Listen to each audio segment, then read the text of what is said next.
Okay, I think we can start. So thank you for joining us for this special briefing with the IDF. Of course, as you know, it will be concerning this tragic event that happened this week. If you want to ask questions, please write your questions in the chat box. And after the briefing of Lieutenant Colonel Peter Lerner, we will let you ask you the questions. And now, Peter, the floor is yours. Thank you very much, Yossi. It's good to be here. Thank you all for joining. We understand that there's a very high level of interest in everything that's happened over the last 5 days since the 1st of April and the tragic strike on the WCK convoy. Could you please give me the opportunity to share a slide? I want to share a screen. Yes, one second. Possible? You're supposed to be able to now.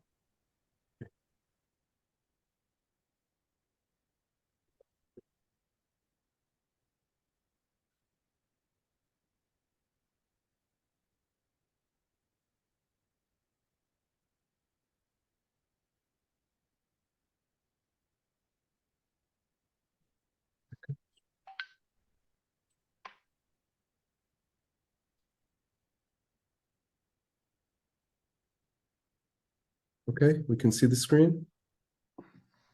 Yeah. Yeah, just yes. Yeah, okay, thank you. Okay, so I just wanted to talk a bit about the incident on the 1st of April. I want to identify and share, first of all, the IDF has taken full responsibility for this tragedy. This is not supposed to happen. The IDF operates under the understanding that the humanitarian effort and even the extensive activities of the WCK over the last few months has increased and broadened and been a very substantial partner on the ground for creating and alleviating the difficulties of war for so many people. I want to share with you that we have conducted 2 different investigations of this incident.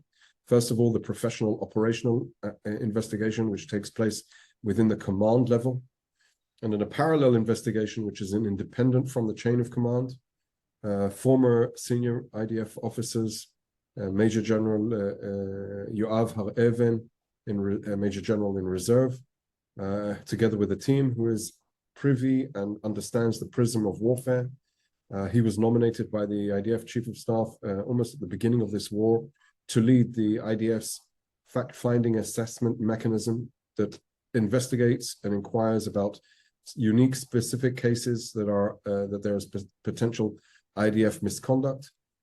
This incident of the World Central Kitchen was given to the fact-finding assessment mission mechanism on the 2nd of April, and they were charged with giving a very clear understanding of what was happening. And I'm here this afternoon to share with you exactly what we understand. So I've put on this slide that shows what happened, first of all. So point 1, and I will have plenty of time for questions afterwards. Point 1 is the pier. WCK has famously been the first international organization to bring humanitarian goods by sea. They had a very, very successful mission. And on over the weekend, they began their 2nd mission to distribute food that had arrived from the sea, and it was supposed to take place over the course of several days, over the course of 4 or 5 days. The dismounting of the goods from a boat onto a barge that was supposed to be then brought to the coast and then distributed to warehouses and then on to distribute within the Gaza Strip. On the 1st of April, the WCK had coordinated extensively with the IDF, with our liaison organization, the Coordination of Government Activities in the Territories, COGAT, in order to conduct the coordination from the coast, from the pier, up until the warehouses in the central Gaza Strip. The convoy, indeed, which was comprised of several trucks, departed at around 10 p.m. and headed south across the coast. At around 10:28, we identified through our aerial surveillance armed suspects boarding the convoy. And at the same point, we found and identified 4 vehicles, which the aerial surveillance and the fire support officer in the brigade that is responsible for this area identified 4 vehicles at this point, which is points 2 and 3. The vehicles then led the convoy according to the white line that you can see here to area 3, where at this stage the vehicles and the convoy of the trucks split. The trucks went into hangar A, and some more trucks went into hangar B, which is points 4. At this stage, the IDF surveillance identified more armed people, and the understanding of the forces on the ground was that these were Hamas terrorists. This was their understanding, and they saw them entering the vehicles, and this is what they were understanding, or at least one of them was entering a vehicle. And as I said, these vehicles were not known as WCK vehicles by the forces on the ground, and this is the cause of the misidentification and this tragedy. The vehicles then exited and left. 3 of them went south. 1 of them, an individual vehicle, went northward. The vehicles, despite the fact that they were identified as Hamas by the forces on the ground, they put through to the chain of command an identification that they'd identified Hamas vehicles joining the convoy, and they did not receive approval to conduct a strike because they were indeed involved in a humanitarian mission, and therefore they, despite the fact that they were suspicious vehicles, they were not approved for the strike. And what happened when the disconnect of the trucks stayed at the hangars, and the vehicles disconnected and went their separate ways? At that time, the field officers, the support fire officer in the brigade, together with the chief of staff of the brigade, conducted the strikes. They conducted 3 consecutive strikes, which is items 5, 6, and 7. They failed on several counts to review the battle damage assessment on item 5, and they did not ask for further permission, ask for further clarification, as they should have. And at this stage, they continued to conduct the strikes at points 6 and 7. There are several questions that have been raised in the course of this investigation, and I think that it's important to weigh on some of them. The investigation, of course, was intended to understand what went wrong, to determine accountability and prevent these incidents from happening ever again. The fact-finding assessment mission is a professional and independent body. As I said, it's outside the chain of command, and we have presented the findings of the investigation to the ambassadors of the countries whose citizens who were killed, and of course to the World Central Kitchen founder, Chef Jose Andres, and the CEO, Erin Gore. The investigation found that the WCK indeed coordinated everything correctly with the IDF in advance. The findings of the investigation showed that they were, in fact, a number of armed gunmen who boarded and left some of the vehicles and were identified during the course of the event. They were believed to be, by the forces, to be Hamas operatives. Some of the vehicles split from the others. The forces that were tracking the vehicles that went south did so thinking these were Hamas vehicles. This operational misidentification was the result of the internal failures that led to critical information regarding the humanitarian operation not to go properly down the chain of command. The soldiers conducted the strike without any awareness that these were in fact WCK vehicles, At the time, they were certain they were targeting Hamas. The WCK vehicles were marked with the logo of WCK organization on the roof of the vehicles, as we've all seen on the television. However, the cameras tracking the vehicles from above were unable to identify the logos, which were not visible at night. The IDF believes that this is a tragic mistake. It could and should have been prevented. The strike on the aid vehicles is a grave mistake stemming from serious operational failures. The mistaken classification and identification, errors in the decision-making, and strikes that were conducted in violation of the standard operating procedures were all the result.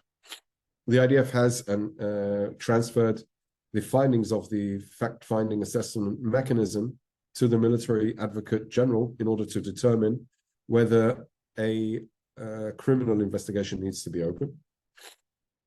And as I pointed out at the outset, the IDF Chief of General Staff, Lieutenant General Herzi Halevi, accepted and approved the findings, and he ordered several disciplinary actions to be immediately taken. The Brigade Fire Support Commander, an officer with the rank of Major, will be dismissed from his position. The Brigade Chief of Staff, an officer with the rank of Colonel in reserve, will be dismissed from his position. The Brigade Commander and the 162nd Division Commander will be formally reprimanded for their failures in the realm of coordination, orders, and control and commanding the mission. Were also formally reprimanded. And finally, the commander of the Southern Command, the officer at the rank of Major General, has also been reprimanded for his overall responsibility for the incident.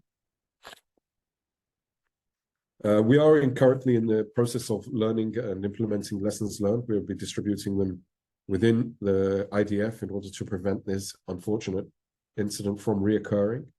As you've heard, perhaps the government has instructed the IDF and the defense establishment to open areas crossing for movement of goods and to broaden the scope and the capability and capacity of the Kerem Shalom crossing in order to increase the humanitarian aid. And it's vital that the humanitarian players on the ground will be able to conduct the mission. And this is why the lessons learned from this tragedy are so important moving forward.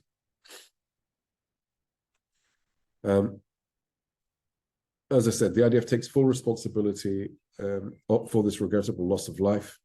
It could have and should have been prevented. I believe that the true strength of the IDF lies in the humility to acknowledge our errors, the courage to make amends, and to learn from the mistakes that have been made. I'm happy to open it to questions. We'll stop the share screen. Okay, so let's open the Q&A. I see that in the chat we don't have any questions, but if you want to tell me who wants to ask a question, you can just open your mic and ask a question. Who wants to start? You'll see I've received one, so I can redirect to Peter. Okay, Peter. Please. Yeah. Do you want me to ask the question, or do you want Peter to answer it? But we're asking it. Okay, Peter. First of all, thank you very much for broadcasting on the BBC an hour ago. It must have been extremely painful, but your candor is of absolute necessity and imperative, because Israel's credibility is hanging by a thread. The question I want to ask you, and it's a difficult question, were WCK at any stage at fault in any way in how they complied with the deconflicting process that might have contributed to this operational failure? Peter, that's a very good question. Their coordination was intact. Their movement on the ground was almost perfect. But even if they would have been 100% in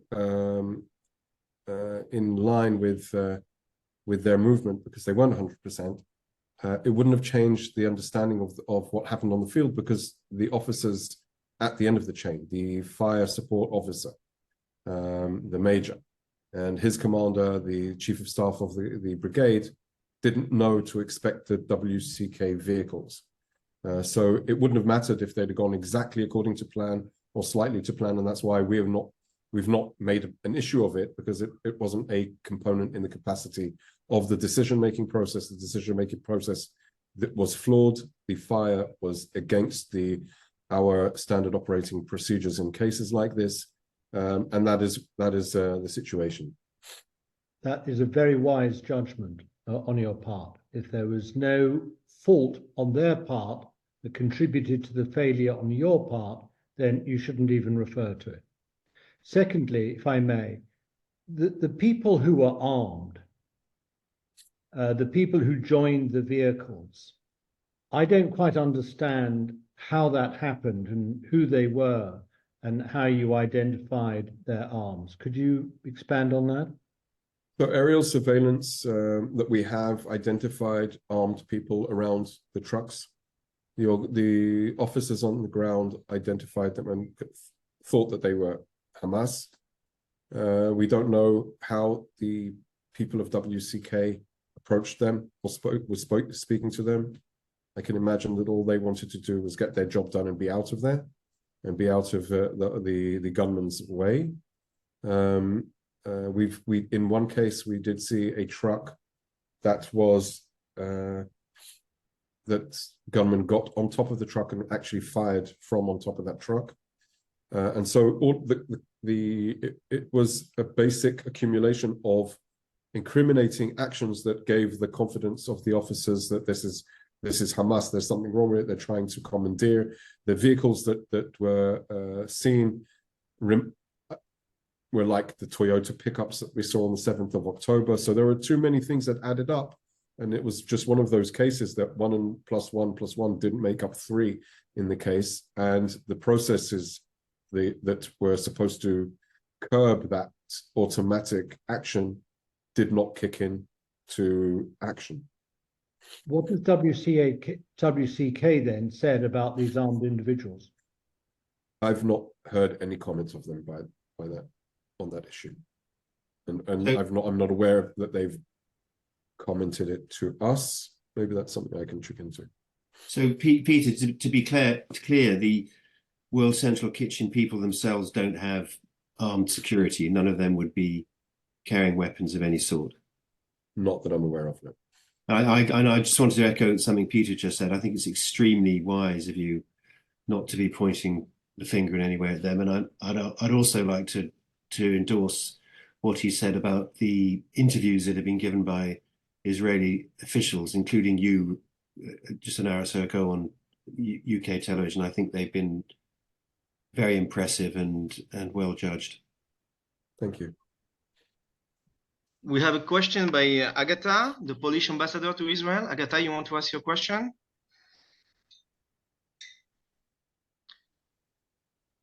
Yes, thank you for the briefing. I wanted to learn a little bit more about the possible criminal procedures that you briefly mentioned, I think one sentence.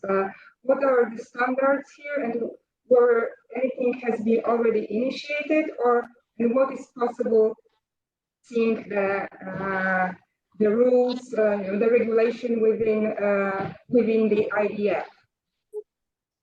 So a criminal investigation will be launched if the military advocate general finds that there is reason to open that based on the findings of both the operational investigation and the independent investigation. She could, or either or, it doesn't have to be both. She would then, in the process, launch a military police investigation, and that could have the vast spectrum of the criminal due process that would require both investigation, and then if people are found guilty, then of course prosecution.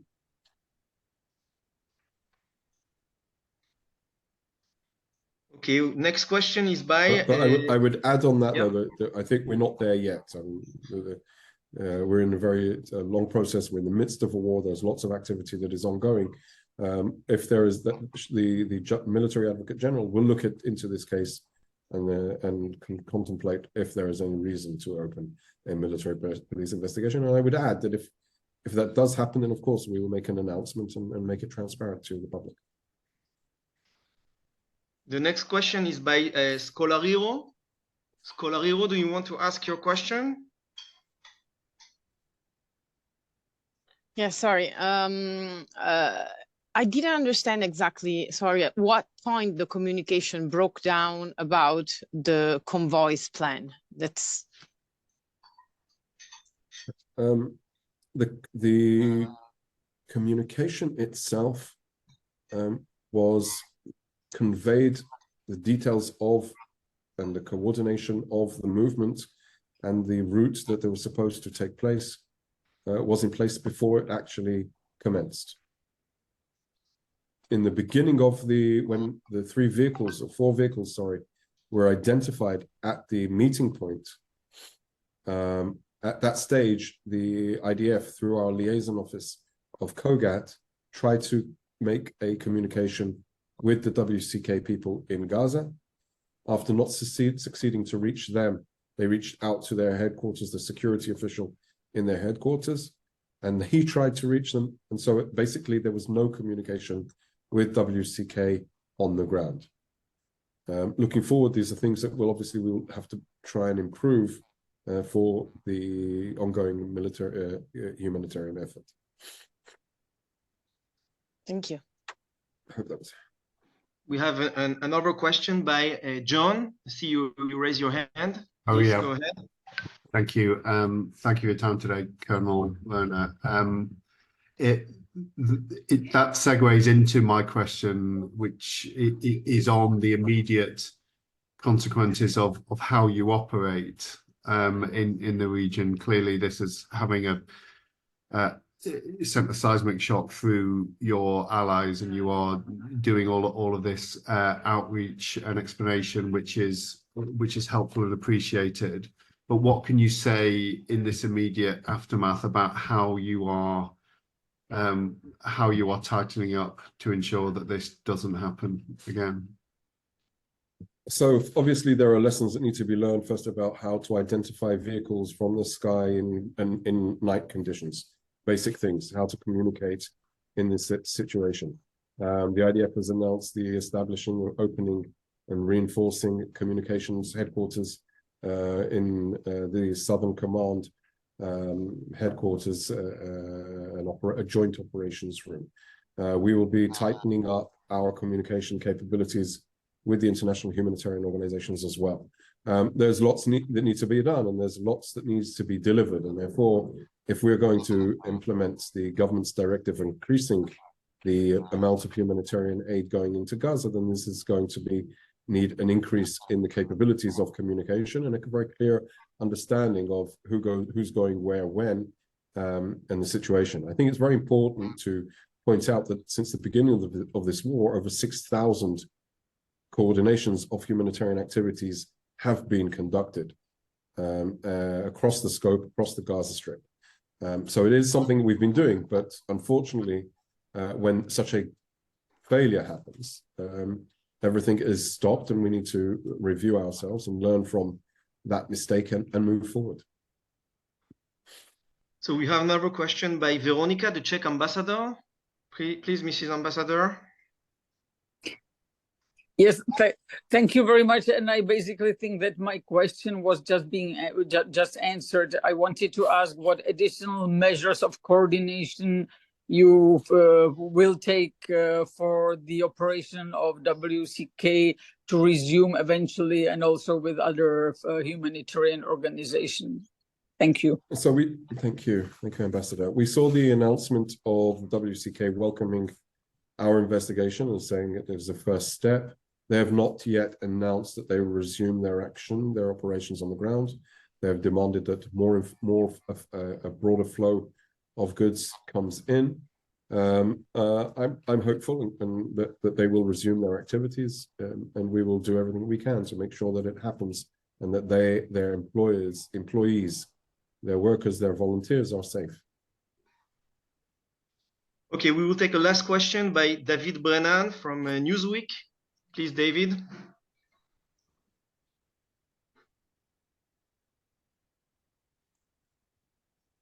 Hi there. Thank you for giving us this briefing. Are there any other incidents from this Gaza campaign being investigated for similar misidentification or violation of SOPs? And if not, does that mean the IDF is confident that this was a special case, that there was a breakdown? Thank you. David, thank you. Of course, there are other investigations ongoing in a 6-month war. There are going to be mistakes. There are going to be questions raised, and beyond the operational needs to investigate in order to improve, there are also other needs, and this is specifically why we have this independent mechanism, which is independent of the chain of command, and there are other investigations underway. This one was conducted in a very quick manner because of the importance, because of the immediate ramifications it has on the humanitarian effort as things are happening, and of course the individual responsibilities of the officers that unfortunately failed in this mission. Okay, I believe, Peter, you have another question that you wanted to ask? Yes, if I may, thank you very much. When we talked to the head of COGAT on Sunday, he said the problem was not one of delivery of humanitarian aid, that the supply of humanitarian aid allowed in by Israel was fine. There was no question over it, but that the problem arose over the distribution of that aid, deconflicting it and making sure that accidents don't happen, and making sure that Hamas is not assisted in any direct or indirect way by the distribution. Now, it's clear that there was insufficient supply because the government of Israel is now increasing that supply. It's allowing aid to come in through Ashdod port, which they have been asked to do repeatedly by its allies since the beginning of the year. Indeed, I did myself on behalf of the Foreign Secretary when I was in Israel. Why is it that you have to hold up the supply in this way and impede it, as you're now eliminating a barrier? Is it for military-related reasons? Is it because the supply of aid somehow interferes with your operational ability? Was the continued closure of the Ashdod port really necessary from an operational point of view? And why is it now possible suddenly to open it? So I can't, I mean, there are a lot of political related questions to that inquiry, but I would say, first of all, I believe that COGAT maintains that there is not a problem of supply, but the world sees it differently. From the COGAT's professional analysis, and I imagine that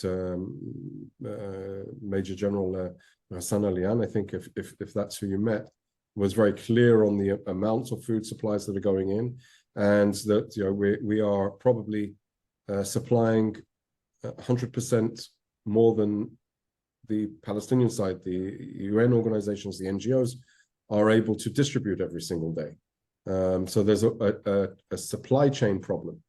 If we want to overcome the challenges of the dire circumstances that many of the people apparently are in, then there needs to be a better, more improved situation. So there wasn't really, as far as I understand, a deficit in the amount of supplies that was going in, and we've been saying it for several months now. We have no limits on the amount of food supplies, medical supplies that can go in, shelter that can go in. And we've seen the increase just in the last couple of days, almost 260 trucks per day through the crossings. And when we're looking at the other side, how many is actually being distributed? It's around 150, 160. So that we're seeing every week, we're seeing more and more goods piling up on the Palestinian side of Kerem Shalom, for instance, that is not getting picked up and distributed. With regard to Ashdod, that was the government's decision. It wasn't the military's decision. The IDF has maintained throughout this war that the humanitarian effort goes hand in hand with the operational effort.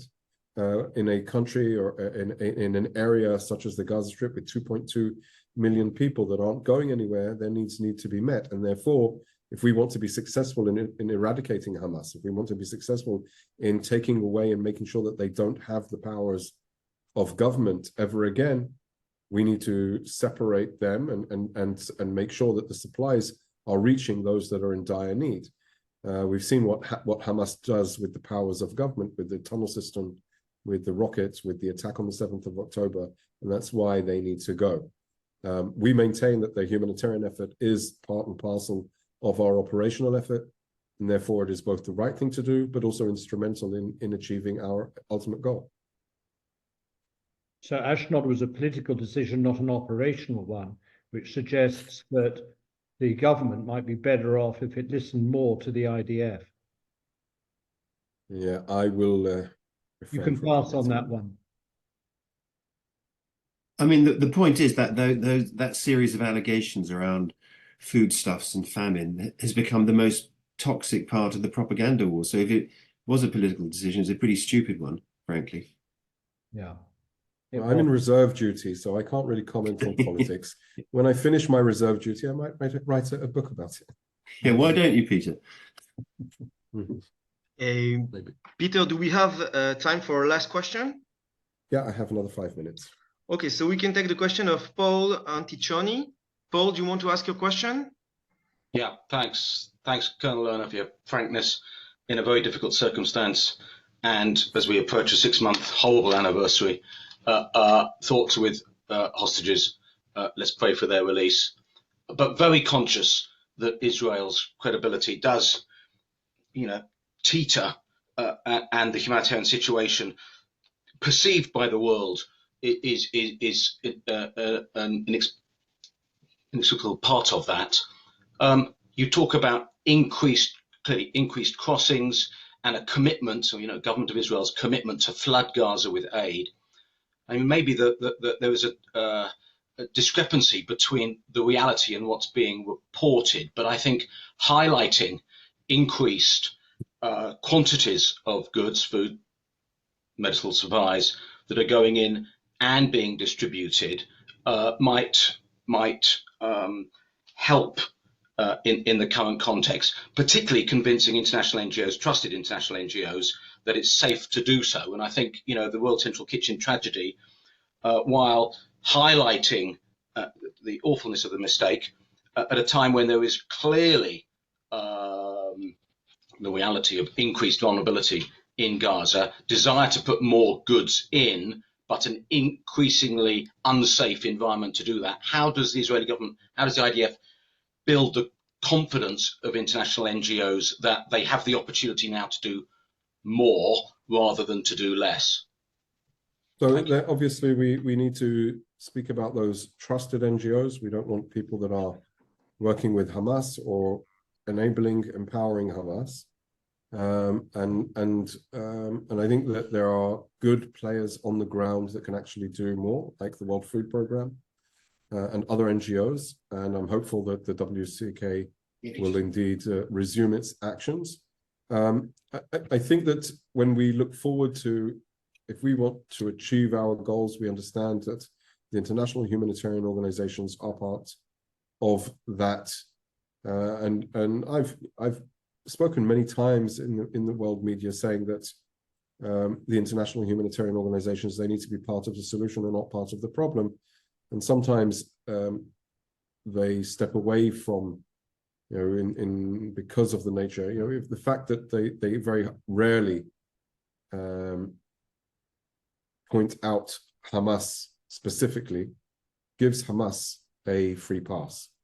So Hamas need to be held accountable for the crimes that they committed on the 7th of October. If we don't talk about it, then they will feel free and confident to do it again. We have no intention of letting them do it again. And therefore, we need to help work with the partners in a professional manner, avert and make sure that mistakes like the one with the WCK don't happen. And when unfortunately they do happen, because that is the nature of warfare since the dawn of war, that we learn the lessons and put the processes and procedures in place to prevent them from happening again. Very good. Thank you very much. Actually, Peter, some of the participants are asking if we can send them the recording of this briefing. Do you agree about that? Is it okay? Yeah, sure. Okay. So thank you very much, Peter, and thank you very much to the IDF and to all the participants. We always try in ELNET to organize meaningful briefings that follow the actuality, and that you know, even if it's the last minute, because it's the actuality. So we will do this again for future events. And thank you very much for joining at the last minute. Thank you very much. Thank you very much. Have a good weekend. Thank you. Shabbat shalom. Shabbat shalom.